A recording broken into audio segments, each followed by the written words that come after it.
I'm Karen Kitchens, and I am the Intellectual Property Librarian, along with Chris, who you all know is our Outreach Librarian, Chris Van Berg. We're going to be talking about some of the really great resources available to your students within the Wild system and off the State Library website.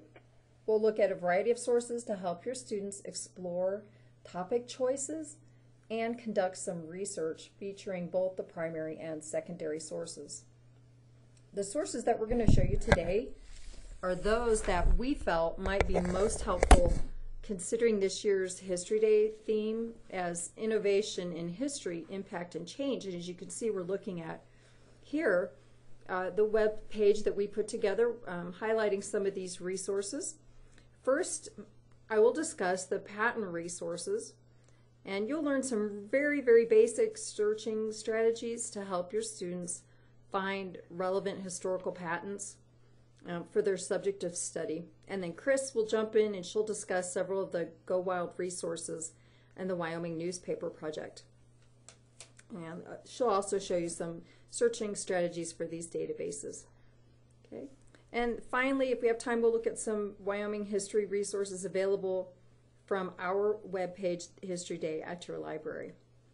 Okay, so looking at this page, we see several links. First up is right here a link to a really wonderful article by Julie McCullough titled Innovation in History, Impact and Change, and she is an independent consultant for the National History Day. I won't open it just yet or right now, but you feel free to open it and look at it. It has some great information on it. As we scroll down, you'll see where we've grouped some of our resources, the Go Wild resources, the patent resources, the Wyoming Newspaper Project, the Wyoming History resources, and a Find It Now handout that Chris will explain at the end of our webinar, and also some webinar links. And this is where you'll be able to find the webinar that we will archive today if you would like to show other staff. So for now, okay, we're going to go to Patent Resources. And you can click on that. I'm going to do a right click so I can just open a new window in a different tab. Do your students need History Day topic inspiration? This might be a place to start. So keeping in mind that our theme is innovation in history, both the Wyoming and the National Patent databases that we're going to look at might be a good place for you to start.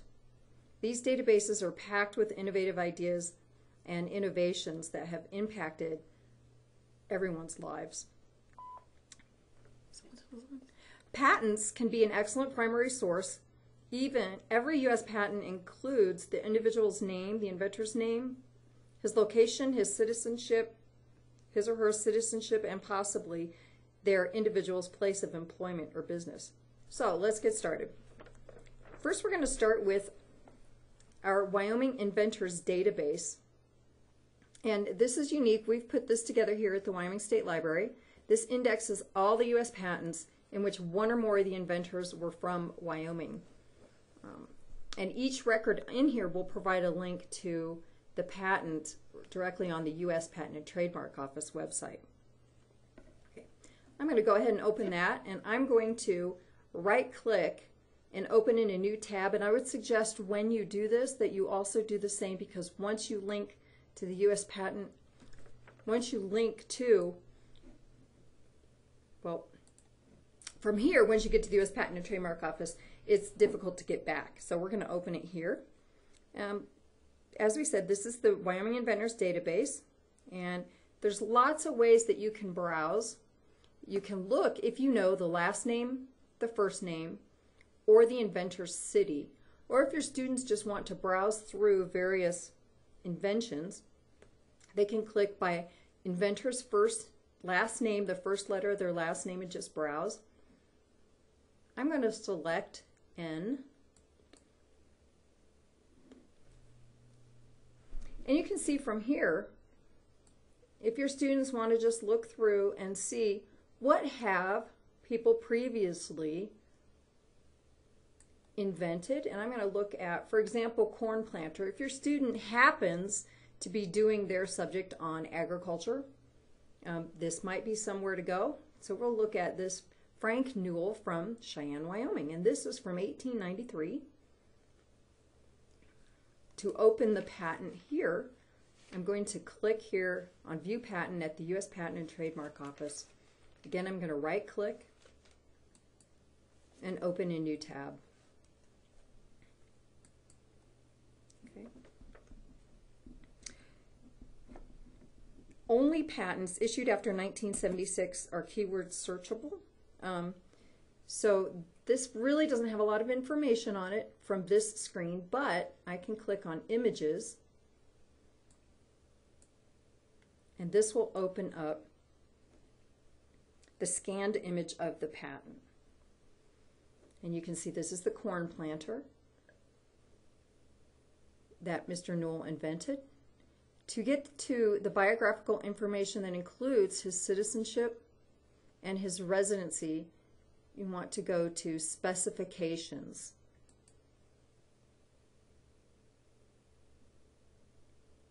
And this contains the biographical information.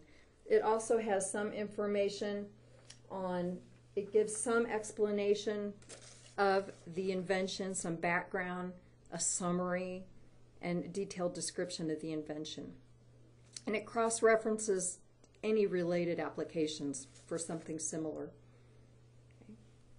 So I'm going to go back. I'm going to close out of this. And let's go back to the Wyoming Inventors Database. Oops.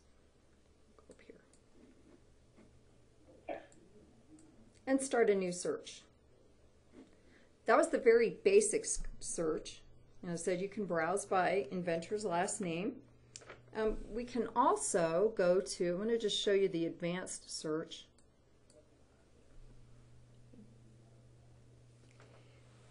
Now, advanced search allows us to add a few more qualifiers to our search term.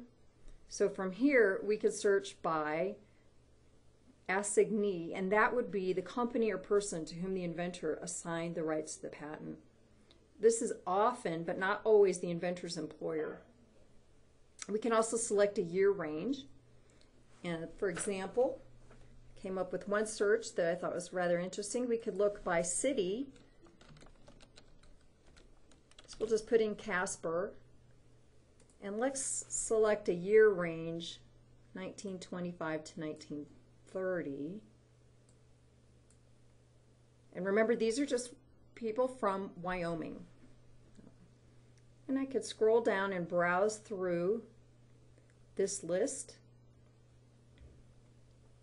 But I'm interested, for example, I have a student who might be doing a project on transportation, innovation in transportation, and here is a patent by a Knox R. Marks from Casper, Wyoming for an automobile. And to open this, I click here on the View Patent. I'm going to right click.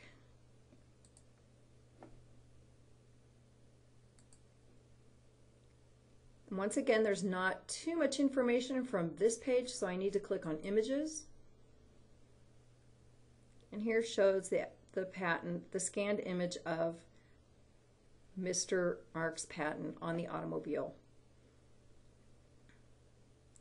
I would click on Specifications. I'm going to click again. Sometimes it takes, there we go. And this has the biographical information on Mr. Marks, that he was a resident of Casper and so forth. Okay. I'm going to go out of this. Let's go back to this screen. The second place we're going to look on the patent databases that have some information for you. Let's say your students want to just browse. We have a very interesting database, Patents Issued to Wyoming Women. And this lists the women living in Wyoming who have received U.S. patents, and it's easily browsed. I'm just going to click on it. From here they could look through, and this might be more for if they need some ideas and they can see what women across Wyoming have invented over time. And this might give them some starting point. Okay. I'm going to go back. Now, for example, let's move on. Let's say you have a student who has chosen a particular topic with a wider scope than might be covered by Wyoming inventors. For this search, we're going to look at the U.S. Patent and Trademark Database. And you can link from that from our website here, U.S. Patent and Trademark Office. And I'm going to go ahead and click Open in a new tab. This is the home page of the U.S. Patent and Trademark Office. From here, we're going to go to the left-hand side. We're going to do a patent search. And this, again, is a very, very basic searching technique. We're going to just click on Search. This opens a new window which gives us some search options. For this webinar, we're going to just do a basic search, a quick search. So I'm going to click here. And one subject that a student in Cheyenne is working on is fingerprinting. So we thought I'd come up with some examples that might be helpful using that example. So I'm going to just type in keyword fingerprinting. And I'm going to change the year. I'm going to look at all of them.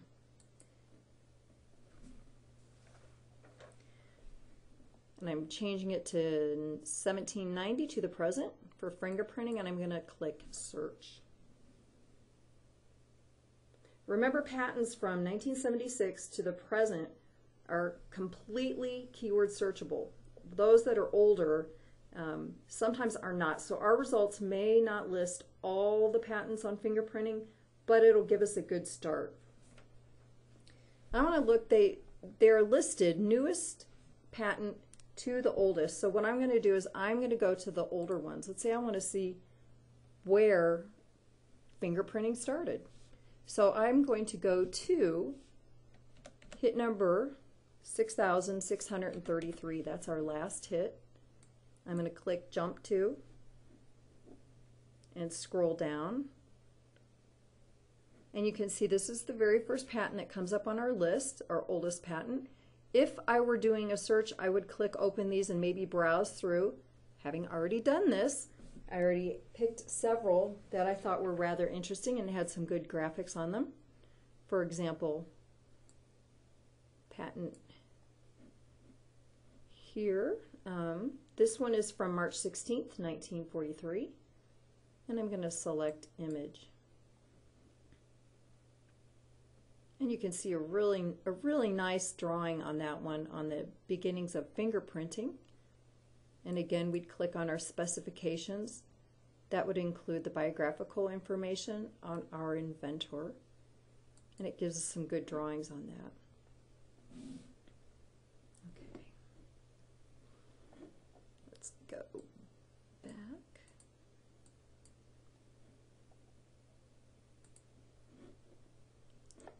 And we might want to look through several of these to get an idea of the progression of the innovation. But let's go back to our quick search. And let's say we want to look at we want to limit our search to more modern patents. So I'm going to look at the search term inkless fingerprinting. And I'm going to leave the selected years from 1976 to the present. I'm just going to click Search. And again, what I would do if I were doing this research is I would just browse through certain ones and pull them up and see if they are valuable to me. Having done that, I might look at, for example, this one. So I'm going to go ahead and click on this patent. As you can see, as a newer patent, it has much more information from this screen, including an abstract. And it tells me a little bit about the patent. This one is from April 21st, 1981. Ask if they can see the date or tell them. Oh, can you see it? No, you can't see the date. Okay, yours is actually off the screen. The date is over to the right. You can't really see it on yours. You might be able to, I'm not sure, but it's over here on the right. So from here we're going to click on Images. And now we see a progression from fingerprinting with ink to inkless fingerprinting. And I might look at some more drawings included in that. And then again the specifications that has the biographical information. And what this would do for your student is if they have an invention or some kind of inventive process, they might want to search and find what has already been done and show the progression. So let's go back. If your student wanted to print from this screen, you would use this print button here on the left-hand side, not the browser print screen or print button, but this one here. Okay, for more advanced searching tips, if you happen to have a student that has a subject that might need some more advanced searching, I really would encourage you to have them. You can contact me, and I can go ahead and do some training on advanced searching. I can help you with that too. Okay, so now Chris is going to take over and talk about some wild resources that we have available. So thank you very much. Okay, now we're going to go to some other places that the kids can look at when they are, as Karen mentioned, either looking for ideas for a topic or researching their topic, as well as getting all their information and how it fits in a historical context. So they need to place their research in a time period and look at the time period. We're back on our History Day at Your Library webpage, and as Karen showed you, she was using the Patent Resources link here. I'm going to click on the Go Wild Resources link. What that's letting you do is just get them to, you could print that off, use it as a handout, and then I'll show you another handout created to get them to their other resources. All of you are aware, I think, of remote access, but I just want to remind you about that. When you're working with students that are going back and forth between school and their public library and home, they're going to need to know that when they're at home, they're going to get a screen that looks like this. When they're trying to log in, they'll need to put their library card and PIN number in and work from that alphabetical list. So be sure and show them that and work with them on remote access. So what we're going to look at is a couple of places that gives them some ideas for their topic. Now, I'm going to show you some things where the traditional might be a scientific invention, and you'll see this on that handout that Karen pointed out, but it also might be innovation in artistic or music, and it also might be political, social, or religious. So I'm going to take us to some places that will help us with things other than just scientific. On this Go Wild page, we can come in by subject, and that's going to be a great place to start because there is a link here for student research. But there's also the alphabetic by title. So if you were going into CQ Researcher, for example, you could click on the C and then go to CQ. If you want to see good descriptions of everything, just click on the Show All. So I'm going to click on Student Research under by subject. And here's some good ones that you'll want to look at: Britannica Online, CQ Researcher, History Reference Center, etc. But I'm going to start with CQ Researcher. And this is a non-biased look at hot topics in the news.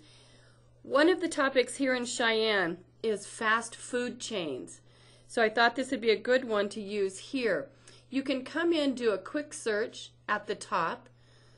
The current report is in the middle here, and they do 44 a year. Recent reports are on the right. And then on the left at the top, you'll see there's an advanced search, browse by topic, date, etc. I'm going to go in and browse by topic because, again, I can go straight to an area, or you can help them find a topic by coming into these topic browsers in most of our databases. So I'm going to come in here, and you'll see that there's health, but there's also energy, and there's human rights if they were doing something social. I'm going to click on health. Then we can go into our subtopics. So here's my subtopics, and I'm going to pick nutrition because they're looking at fast food chains and see what sort of ideas they've got going here. We seem to be kind of slow today, so that gives you a chance to read some of the lists here and see what else they might do, like the medical and technology breakdown there. Now when I come in here, you'll see that we've come in under health and nutrition. Here are some papers that they've written, some topics they've addressed. I'm going to select fast food shake-up. Now it's going to open up in a separate window the report. What's really great about coming into CQ Researcher is all the reports are in a set format. What's really great about this, if you look on the left-hand side, you'll see that they have background, current situation, chronology, the next step. All of these great features when students are researching their topic. The background, for example, I'm going to click on that link and it's going to go to that section of this report. And you'll see that it's talking about the beginnings of this sort of fast food or food that they could get while they were on the road. And if we scroll down a little bit, it has the first documented drive-in eating establishment. And then we'll look farther down, they're talking about White Castle, A&W root beer, things like that. We can also take a look at chronology, which lets us see what happened in a quick chronological order. So 1921, here's the first fast food chain, White Castle. Then there's Dairy Queen, and a lot of kids might think that McDonald's was first, but McDonald's doesn't show up till 1955. So if they're doing this report, this History Day topic on fast food chains, that's going to give them a lot of information. They also might want to use what's called the next step. And this is going to be a list of articles that they can look at. What it won't have is information about where to get the full text. So remind these students that are working on these topics that if they use this, they're going to need to use this along with, remember the WULP, the Wyoming Union List of Periodicals. It's one of the listings under the alphabetic part of Go Wild. All you need to do is cut and paste the title of the magazine here. I'm going to cut and paste that and then go into the WULP. Now I just have it open. I can show you where that comes from. What you can do if you have the WULP open, I'm going to paste that in, and now we can see where it sits on the shelf. So here it was in 1990, so in microfiche at Casper College Library, and on the right hand side you have a link to see where we might own it online. But you'll notice that we own that magazine in a lot of places online, none of them old enough for that article that we were looking at. Okay, so let's go back to our CQ Researcher and our report. Let me get my report up. So that was in the next step. The other thing we can do when we're in CQ is we can do a quick search. So let's do one on infrastructure. I was telling Karen that was a hard topic to type, and while I'm talking, that was a bad word. I should have picked something easier to spell. But what this gives me is a lot of ideas. So I typed in infrastructure. So they may not have much idea about what they might want to do, but here's mass transit, Y2K, high-speed trains, cybercrime. There's also a link here to next page, and they can browse these, get some ideas. There's electric cars. Here's a whole thing on Haiti, big box stores, a lot of ideas for their topic and where it fits in history. Okay, so I'm going to go back out now, and we're going to go into our where is our History Day? Well, we've lost it. Did we lose it? You did. Okay. Just hit. So I'm going to go back to our databases here, and let's look at another one that's going to be really good if whether they're doing scientific or cultural, and that's SIRS database. This one is created by people, real life people, for kids doing research. You have several ways of going in. They have a list of the leading issues, a very long list if I scroll a little bit here. You can also go into their A to Z list across the top here.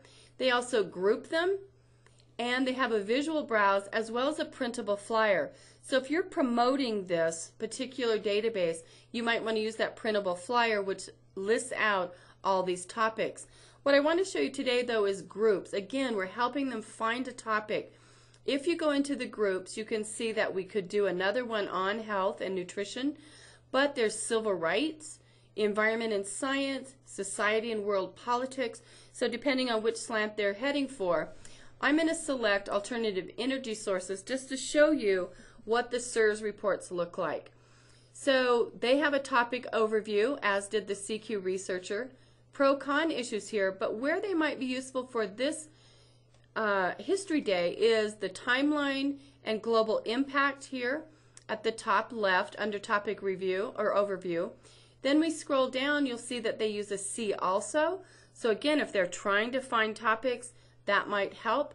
Then as we get farther down, you can narrow into magazines, viewpoint articles, reference material, graphics. And then we see in our articles that I've got alternative energy sources timeline, environmentalism timeline, nuclear energy timeline. So letting them see not only what might be going on when it happened, but what else was going on in history. I'm going to go back and click on the SIRS at the top left, come back out here. Another one that might appeal to students is the visual browse. And they've really changed this. So I can come in here, click on civil rights. It opens up my topics. Then I can select, for example, civil rights again. And perhaps they're doing something on affirmative action as an innovation in history. If I click on that, the report looks the same as it did when I have alternative energy up. And you'll see, again, I've got timeline, global impact, and then my articles. In this database, we can also do a subject search. And on this database, that's a really nice one. I'm going to click in the subject headings here and launch a search.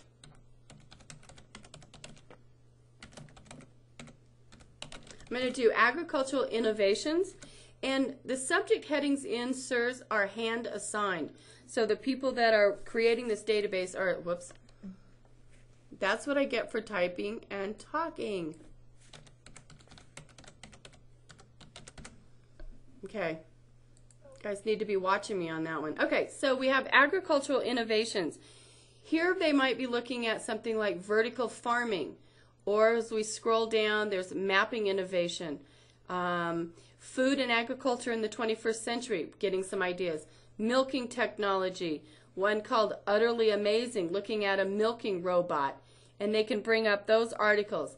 The other thing might be useful is the See Also and the Green Revolution link here. A lot of kids this day and age might think Green Revolution is happening now. Well, it happened in the 1940s. By a man named Norman Borlaug. So that would be something else that they can refer to, and it might be a great topic. There is a SIRS webinar in the archive, so if you wanted more about SIRS, you could go to that one. I'm going to come back out, and now I haven't back. Jeez. Just go to my inventors and then go back to. Sorry. I'm sorry. I got myself out of our little links here. So I'm going to go back to our databases. Some of the other things that might be useful, the History Reference Center. If you're looking up somebody like John Deere, Buffalo Bill Cody.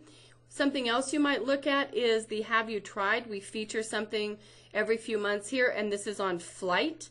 And you'll see, just as an aside, if you were doing something on flight, we've connected a promotional flyer that we've created here at the State Library that you might want to print out, and it's double-sided. You can print that out, and it talks about our databases. The other thing here that you might be interested in is Britannica Online. There's a public version and a school version, but if you go into the public library version of Britannica Online, there's a timeline that lets you not only explore innovations, but also the time period for that. We talked a little bit about the WULP, the Wyoming Union List of Periodicals. That's here under the W's at the bottom of the page. Wyoming Union List of Periodicals, and that's where I cut and paste that item out of the next step in CQ Researcher and looked up who had that article. While we're on the W's, the other one that might be of use and of interest is the Wyoming Newspaper Project. Not only for going for a topic, but looking at what was going on in the time period, the culture, the politics in Wyoming and in the world. This particular database looks at Wyoming newspapers between 1849 and 1922. You can come in and do a basic search. So for example, I can put in Reckling and Invention and just click on Search Newspapers. What that's going to bring up is where that those two terminologies show up. So I'm in the Lusk Freelance for July 20th, 1933. And you can see what was going on in Wyoming at the time. And if I scroll down, you'll see that I have Dr. Reckling designs an obstetric table, and this talks about that particular invention. Now, depending on what you've set up on your machine, it may highlight these words in blue. You can get that to work on your machine if you come out to the main page. I'm going to click on the antelope, come back out here, and look at the Help with Adobe Acrobat Reader. That's where you can set up so it highlights your search terms, because scrolling through a newspaper for your search terms is very difficult, but you can set it up so it highlights. One of the other things you want to look at is Help with Searching, where it will tell you things like, if you have a name like my last name, Vanberg, you'll want to put it in quotes. Otherwise, it looks for anything where it says Van on the page and Berg, including Pittsburgh. So beware of that. The other thing you can do if you want to do a more advanced search is click on the Browse by City or Browse by County just to get you into this page. Then click Search again under the antelope, and you'll notice it opened up a more advanced search screen. So I can put in things like patents and haystacker, and I know I saw haystacker when she was showing the Wyoming Inventors Database, and I can assign it a county. So now I can launch my search, and I can look at that information in the Goshen County Journal.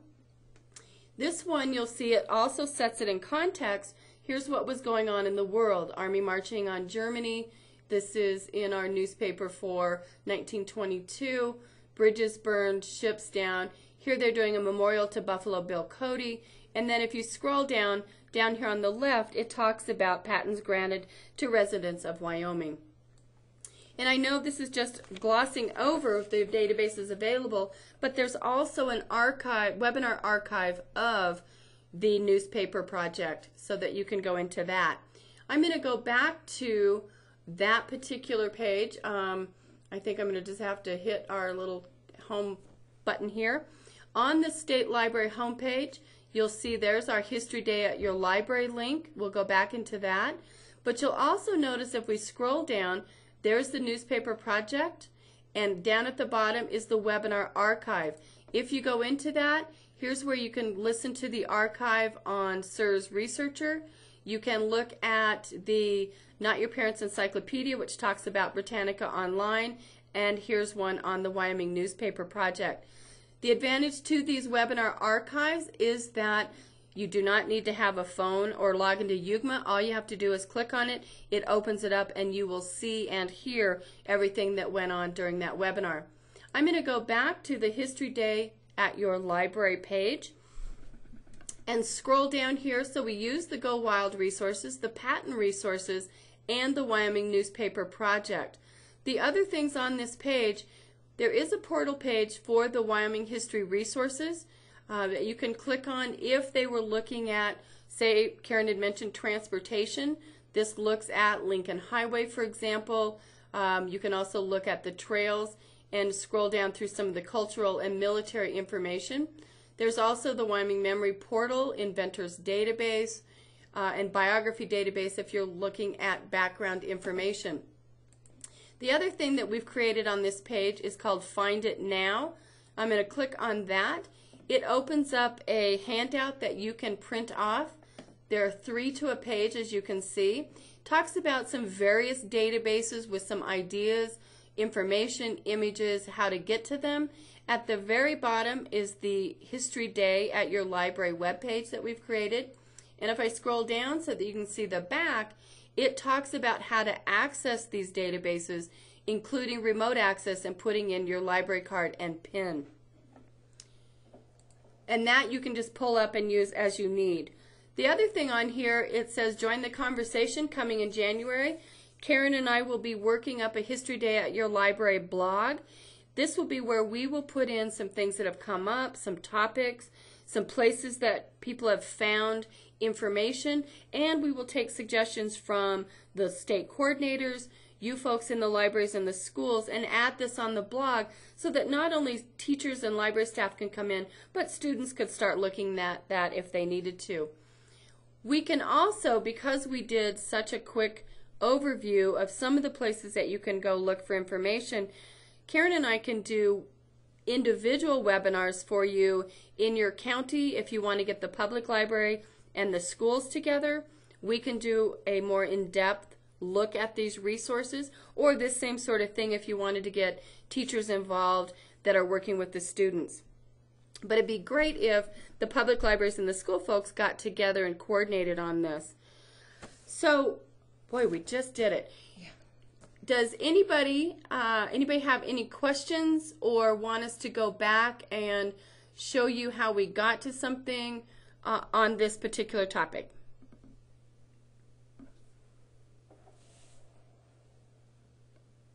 These are great resources.